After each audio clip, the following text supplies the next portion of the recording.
바이스톰입니다. 프리미어리그 최고의 공격형 미드필더, 아니 역대 최고의 미드필더 중에 절대 빠지지 않을 최고의 천재 선수, 맨체스터 시티의 주장이자 리그를 이끄는 선수 중 한 명인 케빈 데브라이너. 개인적으로도 최고의 미드필더라고 생각하는 그가 완벽한 하체, 상체, 머리로 나누어 볼 때 각각의 최고 선수는 누구냐는 질문에 손흥민 선수의 하체를 선택하였습니다. 이것은 스카이 스포츠가 진행한 이벤트성 인터뷰였는데요. 그는 손흥민 선수의 두 다리에 대해 양발 구사 능력에 빠르기까지 한 완벽함을 가졌다 표현했습니다. 이 내용에 덧붙여 더 부트름은 케빈 데브라이너가 손흥민의 발이 완벽하다고 생각한다면 우리도 동의할 수밖에 없으며, 케빈 데브라이너는 세계 최고의 선수들과 뛰고 있고 그가 자신의 좋은 친구인 홀란드가 아닌 손흥민을 선택했다는 사실은 토트넘의 주장이 얼마나 훌륭한 선수인지를 잘 보여주는 대목이라 평가했는데요. 사실 그는 손흥민과도 정말 친한 사이죠. 그리고 그들이 그렇게 친한 이유가 어쩌면 서로 많이 닮아 있어서가 아닐까 하는데요. 우선 자신의 포지션에서 최고의 선수로 구분되는 월드 클래스라는 점과 각각 소속팀의 주장으로 팀을 이끌고 있다는 점, 더군다나 두 선수 모두 프리미어리그에 도전했다가 큰 좌절을 맛본 후 재도전에서 이런 영광을 얻었다는 사실이 닮아 있습니다. 케빈 데브라이너는 첼시 소속으로 도전한 후 다시 분데스리가로 돌아갔다가 맨체스터 시티로 복귀한 뒤에야 최고의 선수가 되었고, 손흥민 선수 역시 이적 초반 분데스리가 복귀를 희망할 정도로 힘들어했지만 토트넘의 만류로 남아 열심히 노력하여 지금의 위치까지 오른 것인데요. 그리고 이 둘은 신기하게도 큰 부상까지 닮아 있습니다. 월드컵과 유럽 대회를 앞두고 손흥민 선수와 케빈 데브라이너는 안화골절이라는 엄청난 부상을 당했었다는 공통점도 있고, 무엇보다 타임스가 보도했듯이 팀에 대한 헌신 역시도 닮아있는 선수들인데요. 두 선수 모두 개인적인 부상을 안고서 팀을 위하여 계속 경기를 뛰었던 점까지 닮았습니다. 이렇게 최고의 자리에 오른 선수들은 어찌 이리 닮아있는지 모르겠습니다. 케빈 데브라이너는 현재 큰 부상으로 돌아오지 못하고 있기도 한데 완쾌하여 멋진 플레이를 다시 선보이길 기원하는 바인데요. 그런데 바로 이 헌신이라는 부분에 있어서 새롭게 토트넘의 주장이 된 손흥민 선수를 능가할 선수는 없다고 자부해도 될 정도입니다. 더군다나 인터뷰의 신의 인터뷰를 한다는 손흥민 선수의 국내 언론과의 인터뷰 소식이 현지에 퍼지자 현지에서는 손흥민이라는 선수에 대한 미친 반응들이 터져나오고 있는데요. 우선 셰필드와의 경기에서 클루셉스키의 대역전골이 터지자 벤치를 박차고 필드로 뛰어나가는 손흥민 선수의 행동을 보고 현지 매체 컷오프사이드는 미친 세리머니라고 표현하였고, 호스퍼 HQ는 이런 손흥민 선수의 세레모니와 동료들의 행복한 모습은 토트넘에 대한 지지와 단결을 보여주는 현장이었다 묘사하였습니다. 또한 히샬리송을 팬들 앞으로 계속 밀고 나가는 모습 역시 그러했다는 것인데요. 이런 모습에 토트넘의 최고 라이벌 팀인 아스날의 레전드 출신 해설가 홀머슨 역시 이런 말하기엔 가슴 아프지만 페어플레이를 한 토트넘은 위대한 컴백을 했다 라고 표현했을 정도로 지금의 토트넘은 똘똘 뭉쳐있는 모습을 선보이고 있는 것입니다. 아버지처럼 모셨던 에이전트에게 배신을 당했다는 가슴 아픈 사연 고백 후 팀 전체의 보호를 받고 있다고 해도 과언이 아닌 히샬리송. 그의 솔직한 개인사 고백을 현지에서도 크게 주목했고, 이후 포스테코글루 감독과 동료들이 그를 보호하고자 하는 모습은 정말 멋지다고 주목받고 있는데, 여기서 손흥민 선수의 인터뷰 내용이 알려지자 눈물이 난다고 하는 팬들이 나오고 있을 정도입니다. 손흥민 선수는 히샬리송의 득점에 이렇게 이야기했는데요. 내가 득점한 것보다 더 기분이 좋았다. 히샬리송은 지난주부터 어려움을 겪었고 나는 그를 어떻게 도울 수 있을지 고민하고 있었다. 나도 비슷한 경험이 있기에 잘 안다. 이 발언을 특히나 유럽에서 신뢰도 높은 기자인 파브리지오 로마노가 언급하면서 유럽 전체로 이 소식은 퍼지게 되었습니다.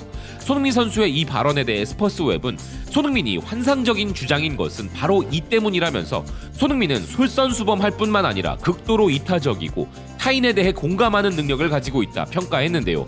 더군다나 히샬리송과 손흥민은 본질적으로 선발 자리를 놓고 경쟁하는 주요 선수임에도 이런 말을 해주고 행동할 수 있는 선수는 많이 없을 것이라 극찬하고 있습니다. 또한 커뮤니티에서도 손흥민 선수의 발언에 대해 이런 반응들이 나오고 있었는데요. 이게 바로 내 주장이야. 케인은 돌기둥이었고 소는 빗기둥이다. 정말 행복하다. 소니가 히샬리송을 팬들을 향해 밀어붙이는 모습은 마음이 따뜻해졌다. 소니는 긍정을 가져오는 방법을 알고 있어. 주장이 갖고 있는 훌륭한 사고방식이야. 이 사람을 어떻게 미워하겠어. 정말 듣기 좋다. 손흥민이 힘든 시기에 히샬리송을 도와주는 것은 정말 멋진 일이다. 팀 동료들 사이에 유대와 지지를 보여준다. 아마도 이건 히샬리송의 경력의 전환점이 될 것이고 이제 그는 더 많은 골을 넣기 시작할 거야. 소니는 이 추잡한 비즈니스 속에서 정말 좋은 사람 중 한 명이야. 우리에게 필요한 주장은 내내 우리 바로 앞에 있었어. 난 주장으로 손흥민에 대한 기대가 너무 높았어. 하지만 지금까지 그는 그 모든 것을 뛰어넘었어. 정말 환상적인 리더야. 그는 정말 우리 주장을 하기 위해 태어난 사람이야. 우리가 이기면 초점을 팀에 맞춘다. 만약 지면 팬들의 기대에 부응하지 못한 것에 대해 사과한다. 이번 시즌에 만약 우리가 그렇게 잘하지 못한다 해도 그것이 소니와 로메로, 메디슨, 포스테코글루가 리더십이 부족하거나 그들의 노력이 부족한 때문은 아닐 거야.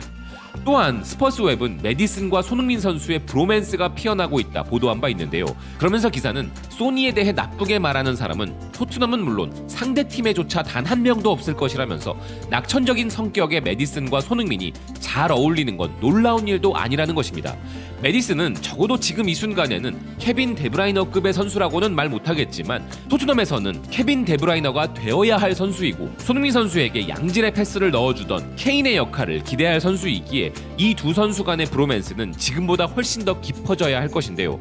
그리고 지금 토트넘의 이런 최고의 분위기의 1등 공신은 분명 포스테코글루 감독이지만 지금 이런 토트넘의 분위기를 이끄는 것은 그와 그의 주장 손흥민이라는 더 부트름인데요. 손흥민은 자신의 새로운 역할에 훌륭하게 적응했다는 것을 보여주었다는 것입니다. 그럼 손흥민 선수가 리더로서 팀에 무엇을 바꾸었느냐 하는 점이 궁금하실 텐데요. 아시는 분들 많으시겠지만 토트넘에게는 치욕적인 낙인이 하나 있었죠. 토트넘이 항상 잘 나가다가 막판에 무너지는 허무한 모습을 보이는 것을 사람들은 스퍼시라고 불렀고 이 단어는 온라인 사전에도 등록되어 있었는데요. 이런 치욕스러운 모습을 완전히 바꾸었습니다. 현지 매체 베블은 이번 토트넘과 셰필드 간의 4가지 포인트에서 토트넘은 이제 스퍼시가 아니라 네버 세이 다이의 사고방식, 절대 죽었다고 말하지 말라 라는 사고방식을 갖고 있는 팀이 되었다고 변화된 토트넘을 조명했습니다. 그리고 오늘 손흥민 선수는 팀의 승리와는 별개로 자신의 경기에 대해 돌아보며 개선하고자 하는 부분을 언급하기도 했는데요. 손흥민 선수 스스로도 잘 알고 있는 이 부분에 대해 베블은 손흥민은 로우 블록, 즉 내려서는 팀을 상대로 9번 중앙 공격수 역할은 힘들다고 지적했습니다.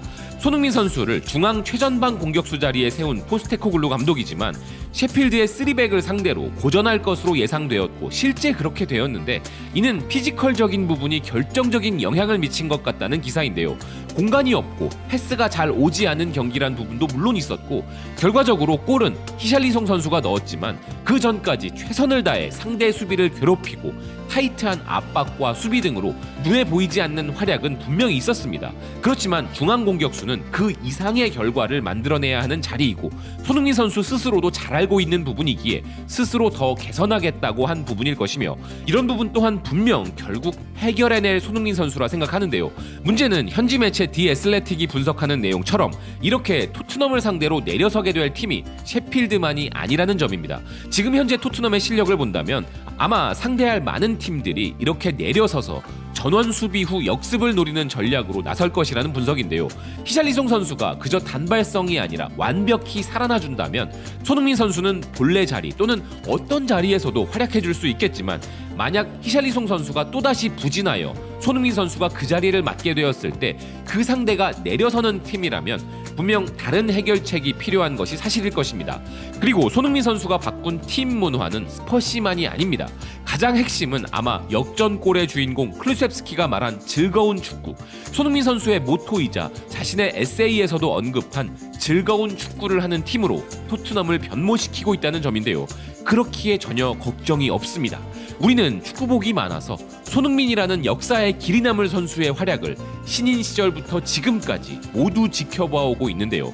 그 관점에서 손흥민 선수가 위대한 선수인 이유는 이미 뛰어남에도 불구하고 아직 부족하다고 지적받는 모든 해결 과제, 그것을 뛰어넘는 스스로에 대한 도전을 하며 끝없이 노력하는 선수이기 때문이죠. 손흥민 선수는 또다시 자신의 앞에 놓인 이 해결 과제를 두고 팀을 위해서, 본인 스스로를 위해서 웃으면서 즐겁게 도전할 선수이기에 앞으로도 더욱 발전할 손흥민 선수가 정말 기대된다는 생각입니다. 시청해주셔서 고맙습니다. 또 뵙겠습니다.